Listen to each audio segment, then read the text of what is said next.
Oh, it's nice to see you, John. Hello, Dutch. How's Abigail? Rockstar's pedigree as a game developer is unmatched in this industry, and the success that they've seen and the influence that they've had with all of their works is something that very few other companies can boast of. Until some years ago, in spite of a wide catalog of games, there was one franchise that dominated all discussions related to the studio: GTA. Sure, the likes of Midnight Club, Bully, and Manhunt had made their mark, but GTA was, for all intents and purposes, the be-all, end-all when it came to Rockstar. That changed in 2010 when Rockstar released Red Dead Redemption, a sequel-slash-reboot of Red Dead Revolver.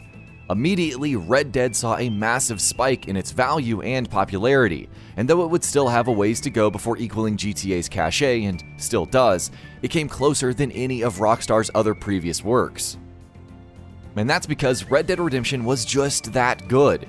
It was much better than anyone had expected it would be, taking the GTA formula for an open-world game and retooling it to apply it with near perfection to a Wild West setting, with its own unique flavor and personality. Immediately upon launch, Red Dead Redemption was lauded as one of the greatest games of its generation, one of the greatest games ever made by Rockstar, and even one of the greatest games ever made, period. And all of these are things that are said about the game to this day. The fact that it was able to carve out an identity of its own in spite of how closely it hewed to the GTA formula was remarkable, and also a huge factor in how good the game turned out to be. A GTA but in the Wild West game surely would have worked, and it probably would have sold and reviewed well, but would it have been able to make the kind of mark that it did and have the legacy that it even has today? Well, it seems unlikely. Red Dead Redemption's premise of being set in the West at a time when the American frontier was slowly fading was a fascinating one, and it was one that the game made use of excellently. The depiction of the West and its culture and the clashes of the cultures of the Old West and the people welcoming change brought about by the advancement of industry and modern civilization made for an excellent backdrop that Rockstar explored in all of the right ways. Much of the story, such as the character Dutch Vanderland and his supposedly ideological motivations for banditry, played to that premise's strengths, because Red Dead Redemption knew that storytelling is done best when the narrative and setting go hand in hand with each other. Red Dead Redemption's Wild West wasn't just a setting, it was the engine that drove the entire experience, that defined the story, and that shone through in every facet of the game. One of those facets, and perhaps the one most responsible for the game's excellent storytelling, was its writing. Red Dead Redemption, unlike Grand Theft Auto, was not a game that relied on satire or slapstick humor. Those are things that work very well for GTA and for that kind of setting and story. But this was a game that required a more deft and serious touch, and Rockstar delivered that in spades. There was no lack of wit or humor in Red Dead Redemption. The dialogue showcased the sharp wit and shades of cynicism and satire that Rockstar are so well known for. But by that same token, the game knew exactly when to take itself seriously. And sure, a couple of the characters were the kind of bizarre and over-the-top personalities you would expect to see in a Rockstar game, but by and large, the cast were full of actual characters that serviced the story rather than caricatures that were just there for kicks. Most importantly, Red Dead Redemption also handled the captivating and often heart-wrenching story events with the sort of gravitas that they called for.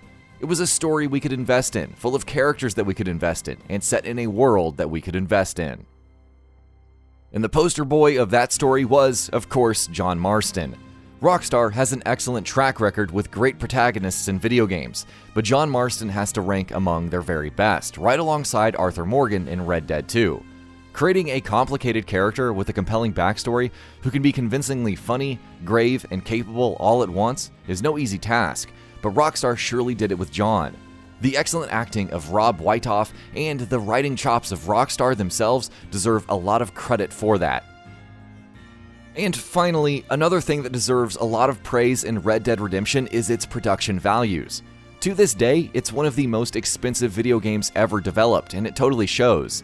Red Dead's visuals, animations, voice acting, its vast and seamless open world, and its obsessive attention to detail were staggering achievements back in 2010, and though they may seem a little less impressive now with the benefit of hindsight, they do still hold up very well even to this day.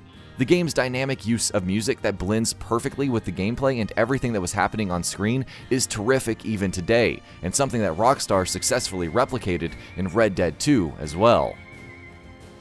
For a studio that's made games such as Grand Theft Auto 3, San Andreas, Red Dead 2, and so many others, calling Red Dead Redemption 1 one of their greatest games of all time isn't praise that is lightly given. All too often, sequels of games come along and render their predecessors obsolete, no matter how great they may have been. So the fact that Red Dead, in spite of how spectacular its own sequel is still as much of a breathtaking achievement as it was when it first came out, should really tell you something about its timeless quality. Seriously, go ahead and play the game on an Xbox One X. It holds up very, very well. And that about does it for this video. If you enjoyed what you watched and want to see more from GamingBolt, you can always hit that subscribe button and turn on the bell icon next to it. That way you will never miss any of our videos.